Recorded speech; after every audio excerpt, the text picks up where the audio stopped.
ChatGPT, generative AI, has caused the market to go absolutely bonkers. Ali Ghodsi, CEO of Databricks, thank you so much for joining us today in what is the largest report so far on the growth of generative AI in enterprise. Is that correct? Yeah, we're super excited about it. We analyzed over 9,000 organizations and what they're doing with large language model, generative AI, machine learning, I wonder data. if you can give me some really simple examples just to kick this off. How can enterprises, what kind of companies use large language models? How are they being incorporated into sort of everyday business? Well, first, let me say this.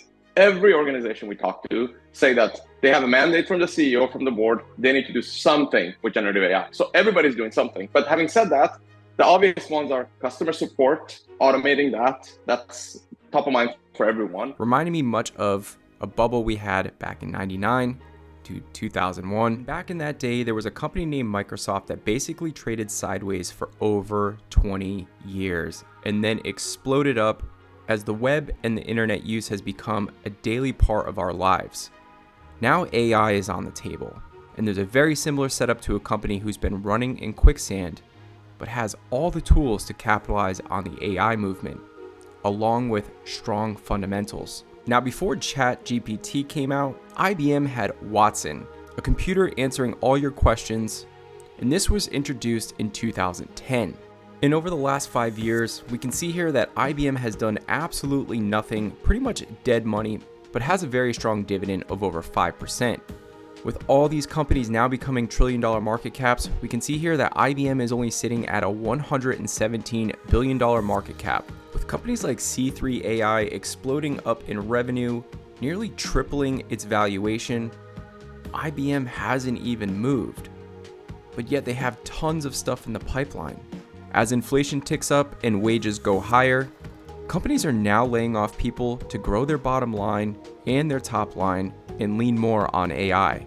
And while this stagnant giant is being overlooked, even though it has pretty good fundamentals, IBM Watson is definitely primed to help businesses do exactly what they're trying to do.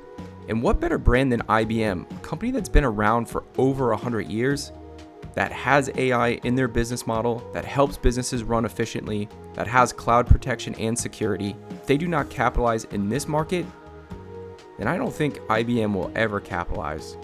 When we look at the last 20 years of IBM, we can see that we have a $66 low and a $260 high.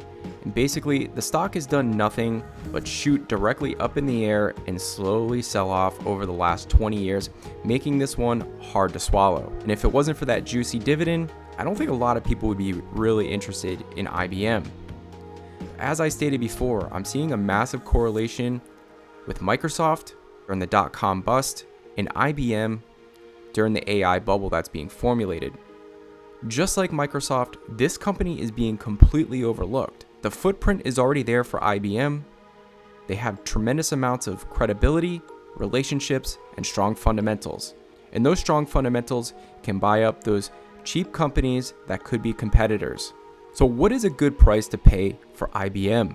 Now, using stagnant growth rates, because let's be honest, that's exactly what IBM's been doing. And because the stock is being overlooked, I'd rather run very conservative valuations and scoop up cheap shares, because then I can get out easy if IBM doesn't capitalize on this massive market that's presenting itself. So if I'm looking for a 12% rate of return, I'm expecting revenue to grow around 3% top line, and their EBITDA margins are supposedly going to come in very strong. They're expected to do $10 billion of free cash flow. From a forward gap perspective, it is trading substantially below its peers. And more importantly, from a free cash flow to price standpoint, it is trading nearly half of what their peers are trading for, making this a pretty interesting setup. The macro backdrop for the support of AI is growing, which should benefit revenue growth for the company, and in turn, make this valuation even cheaper going forward.